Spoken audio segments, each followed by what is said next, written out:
Има еден стих за езерото. Езеро таго издлабено. Езерото е еден од основните инспиративни моменти во вашето сликарство.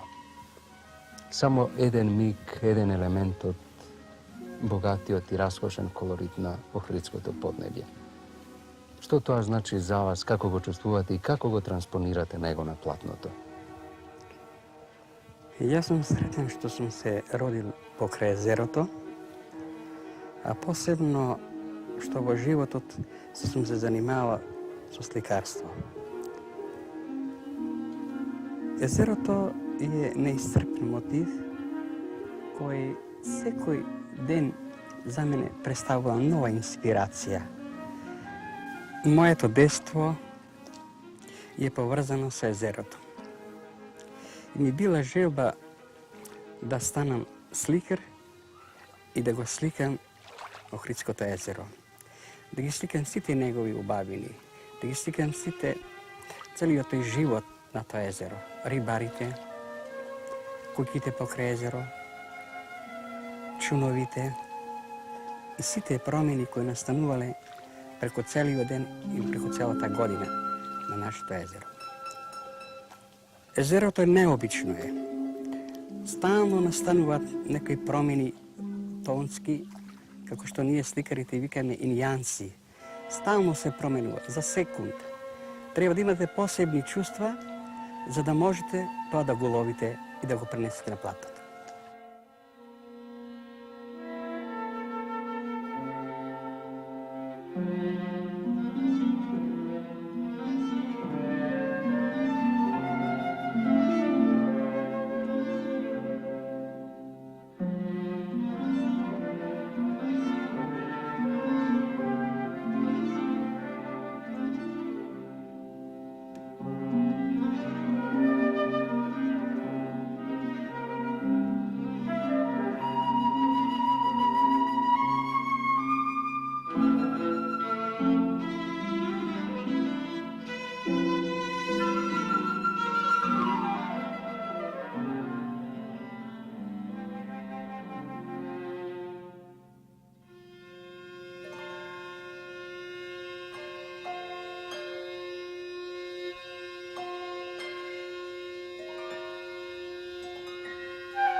Традицијата колку кон минатото уште повеќе обврзува и кон иднината. Можеме ли да ја систематизираме неа во вашето уметничко искуство? Основно се спомениците кои од раното денство ни обкружуваат и ние често контакт имаме со тие споменици. Со природните реткости во градот, Канео, езерото, рибарите, архитектурата. Посебно надворешниот изглед на спомениците, изваратните форми, мајсторството на нивната изработка, обоеноста. Тоа биле навистина феномени не само архитекти, тоа биле изографи, комплексна личности кои изведувале нашите средновековни споменици. Ако се зборува за Охридската зографска школа, школа која има своја традиција, продолжуваат од нијачките мајстори, потоа таа се основаат во Дебар. Во Охрид ја сочинуваме на група иконографисти. Тоа сум јас, Нико Този, Тота Томески и Трезјановски. Како последен зограф на Охридската школа се зафатив да ја зографисаме црквата Света Неделја со мојот млад колега Драган Ристевски и тоа траеше преку 4 години. Главниот задатак ни беше да од Климент ги пренесиме оплакувањето на Христа во апсидава и тајната вечера. Потоа, исто од другите цркви пренесиме Свети Ѓорѓе и Свети Димитри. Тоа се врвни дела на нашите познати зографи Михаил и Евтихи.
Лазар Ричиновски често пристојува во Охрид. И од својот живот најповеќе го слика Охридското езеро. Се сеќам на една мисла негова која ни пренесе кога престојувал познатиот книжевник и писател Јован Билич од Белград. Кога го видел езерото, се поклонил и рекол: баците палету на езеру затоа што сте немочни да уловите свете и њансе и тонови и бое.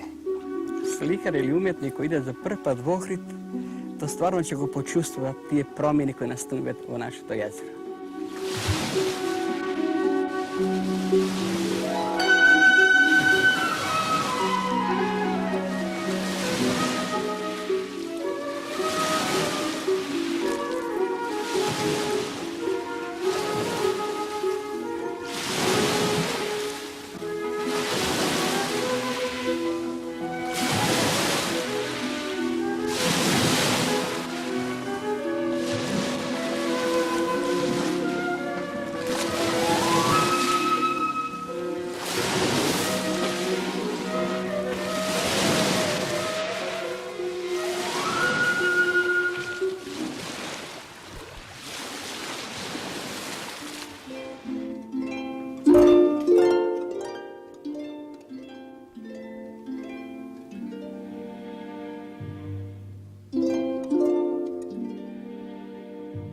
Не прежал je jedan cel tematski ciklus vo vašето slikarstvo koji odnovo ne vraća i ne povrzuva so tradicijata. Rečete ni nešto poveće. Не прежала. Има и връзки со моето детство. Пред да постанам како сликар, со своите другарчина, шетајќи по обалата на Плитското езеро.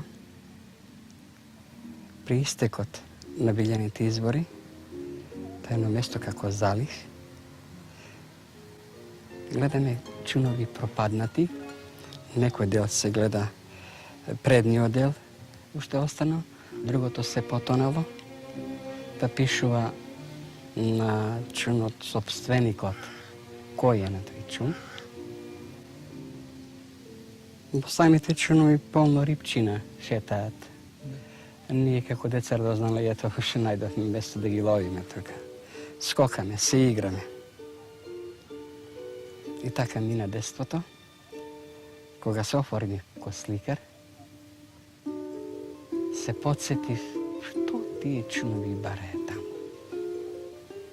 Абе, по потрага, по мотиви и одма реков. Па тоа е гробиште на чуновите. Како што постои гробиште на луѓево, па ова гробиште постои на чуновите. Што го натерало рибарот? Јас сам размислувам да го донеси чунот овдека и да остане вечно. Јас контактирам често со рибарите. Целиот и мој дел живот е имам добри пријатели, другари рибари. Како некоја тајна и до ден денеска никој не ми одговори точно зошто ги носеле чуновите. Јас заклучив по тоа. Дека чуновот постанало како суштество, пренесувано од поколение на поколение. Ловеле риби, ги носело невремето, ги спасавало од ситуации на невреме. Живееле и како еден дошол ден или крајот, тие се разделуваат, оти тој дотраел и го носят на вечен покој. Мојот голем пријател, Димче Маленко, наш охридски писател, кога ги разгледа моите платна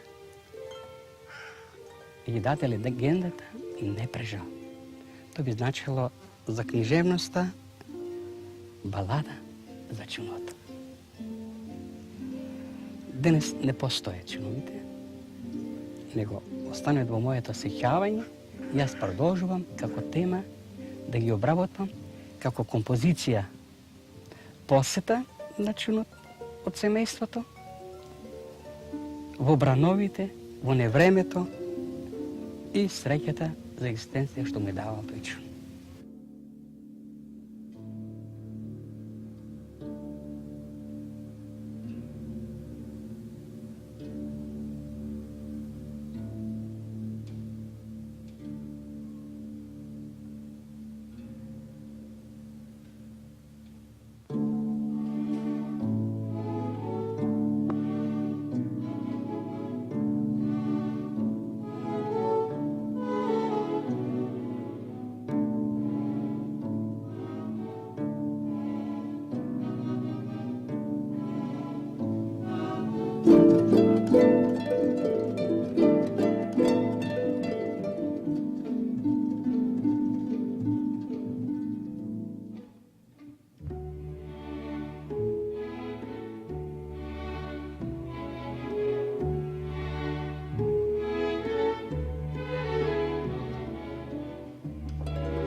Ako slikate jezero, da li ste sekoš zadovoljni da kad ste go naslikali tako kako što je? Ne. Ne, zato što zavisi i od inspiracijata, zavisi i od mnogo drugih faktori. Često se slučuje da soncete vlezi v oblaci, da čekate, pa da se izmeni i nijansite i tonovite. A moje to nastojivanje je bilo sekoš pat da go naslikam poveke so sonce, poveke so boja, poveke da na plantnovi prenesam ona ubavina koja neposredno je gledam.